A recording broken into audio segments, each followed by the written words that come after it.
hymn number 16, verse number 10, you can have meat. Rigved, book number 10, hymn number 85, verse number 13. Rigved, book number 10, hymn number 86, verse number 13. It's mentioned there that if you want to please the ancestors. बिस्मिल्लाहिर्रहमानिर्रहीम। अस्सलाम वालेकुम मोअज़्ज़िज़ नाज़रीन, हमदम TV पर आप सबको एक दफ़ा फिर से खुश आमदीद। नाज़रीन, आज की वीडियो में आपको जो बहन स्क्रीन पर नज़र आ रही है, इसने डॉक्टर जाकिर नाइक साहब से एक सवाल किया, जिसे अगर चैलेंज कहा जाए तो ज़्यादा बेहतर रहेगा, क्योंकि इसने डॉक्टर जाकिर नाइक साहब से कहा था कि साबित करके दिखाओ कि दुनिया के मज़ाहिब में गोश्त खाने की इजाज़त है। डॉक्टर जाकिर नाइक साहब ने उसके पूरे सवाल का जवाब दिया और तमाम किताबों के हवाले दिए कि कौन कौन से मज़ाहिब गोश्त खाने की इजाज़त देते हैं, जबकि उनके पैरोकार ये समझते हैं कि उनके मज़हब में गोश्त खाना मना है। तो आइए नाज़रीन जानते हैं डॉक्टर जाकिर नाइक साहब से। नाज़रीन, आपको बताते चलें, टीम हमदम इस वीडियो को इंग्लिश से उर्दू में तर्जुमा करके आपके लिए लेकर आई है, जिसमें काफ़ी मेहनत और वक्त सर्फ होता है। लिहाजा हमारी हौसला अफजाई के लिए चैनल को सब्सक्राइब कीजिएगा और बेल आइकन पर भी क्लिक कीजिएगा, और हाँ, वीडियो को शुरू से आखिर तक लाजमी देखिएगा। Assalamu alaikum, brother. Brother, my name is Safia. I'm a revert to Islam. My question is,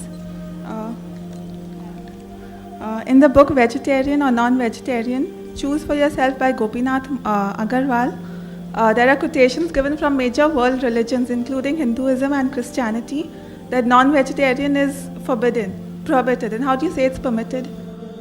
नाज़रीन, डॉक्टर जाकिर नाइक साहब से सवाल करने वाली बहन एक नो मुस्लिम थी और उसका सवाल ये था कि गोपीनाथ अग्रवाल अपनी किताब में दुनिया के बड़े मज़ाहिब की किताबों से हवाले देकर कहता है कि गोश्त खाने की इजाज़त दुनिया के अक्सर बड़े मज़ाहिब में नहीं है। लेकिन डॉक्टर जाकिर नाइक साहब का मौक़िफ़ ये है कि दुनिया के तमाम मज़ाहिब गोश्त खाने की इजाज़त देते हैं। आखिर इस बात का डॉक्टर साहब के पास क्या सबूत है? आइए अब देखते हैं कि डॉक्टर जाकिर नाइक साहब ने क्या जवाब दिया। नाज़रीन, डॉक्टर जाकिर नाइक साहब ने सवाल को दोहराने के बाद फरमाया, इस बारे में मैं इस्लाम से बहुत से हवाले दे चुका हूँ, लेकिन अब वक्त आ गया है कि दूसरी किताबों की बात की जाए। बेशक गोपीनाथ अग्रवाल ने अपनी किताब में गलत हवाले लिए हैं, लेकिन फिर भी मैं एक बात से इत्तेफाक करता हूँ कि इस्लाम में भी जानवरों को मारने से मना किया जाता है। जैसे सूरह माइदा की आयत इस बात की तरफ इशारा करती है कि हज के दौरान जानवरों का शिकार ना किया जाए। अगर रोजे की हालत में हो तो ना तो नॉन वेज यानी गोश्त और ना ही वेज यानी सब्जियां खाई जाएं। लेकिन ये सब पाबंदियां सिर्फ एक मखसूस वक्त के लिए हैं। नाज़रीन, डॉक्टर जाकिर नाइक साहब ने फरमाया, बिल्कुल इसी तरीके से दुनिया के दूसरे मज़ाहिब में भी मुख्तलिफ वक्तों के लिए मुख्तलिफ अहकामात दिए गए हैं। जहाँ तक बहन आपका सवाल है कि इस आयत में गोश्त की इजाज़त का क्या सबूत है, तो मैं खुद मुकम्मल जवाब दूंगा,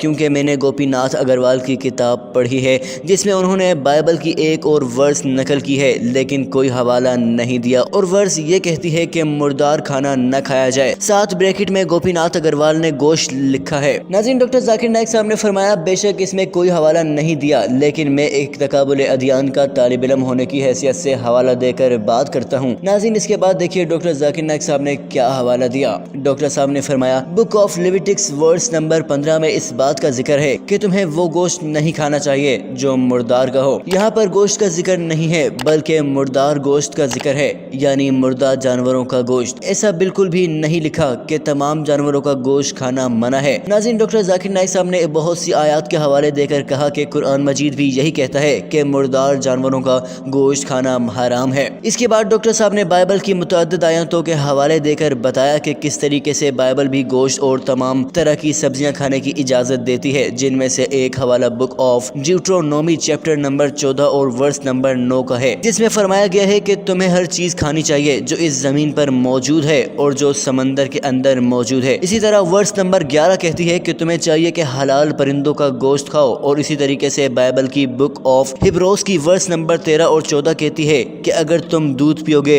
तो तुम कमजोर होगे, जबकि अगर तुम ताकतवर गोश्त खाओगे तो तुम मजबूत हो जाओगे। नाज़रीन, डॉक्टर जाकिर नाइक साहब ने फरमाया, ये बात मैं नहीं कह रहा बल्कि बाइबल कह रही है। ये तो वो मिसालें थीं जो बाइबल में मौजूद हैं। इसके बाद डॉक्टर जाकिर नाइक साहब ने हिंदू मत की किताबों से हवाले दिए। आइए देखते हैं। नाज़रीन, डॉक्टर जाकिर नाइक साहब ने फरमाया, अगर हिंदू मत की किताबों की बात की जाए तो सबसे पहले तो आप मनुस्मृति की चैप्टर नंबर 5 वर्स नंबर 30 पढ़ें, जिसमें गोश्त के हवाले से साफ साफ बात की है कि कोई खाने वाला इस दुनिया में मौजूद हर मखलूक को खा सकता है और हर रोज़ खा सकता है।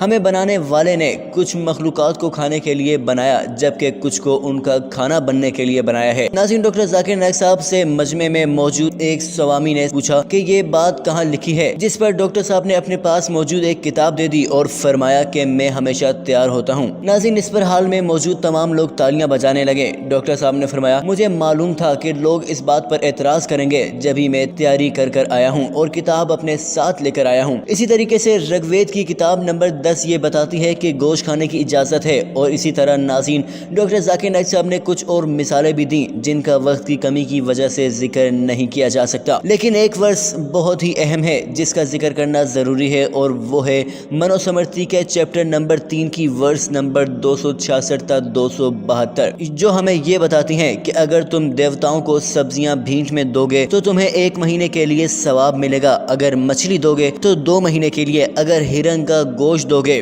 تو 3 مہینے، اور اگر بکرے کا گوشت دو گے تو 4 مہینے کے لیے ثواب ملے گا، اور اسی طریقے سے یہ حکم آگے چلتا جاتا ہے۔ مختصراً یہ کہ ناظرین نہ تو ہندو مت کی کتابیں اور نہ ہی بائبل کی کتابیں گوشت کھانے سے منع کرتی ہیں، یہ تو پنڈتوں کی پھیلائی ہوئی گمراہی ہے جس کے پیچھے ہندو قوم چلتی ہے۔ ناظرین یہ تھی آج کی ویڈیو کیسی لگی کمنٹ سیکشن میں ضرور بتائیے گا، اور ہماری ویڈیو کو لائک اور شیئر کرنا نہ بھولیے گا۔ ملتے ہیں ایک نئی ویڈیو کے ساتھ، اللہ حافظ۔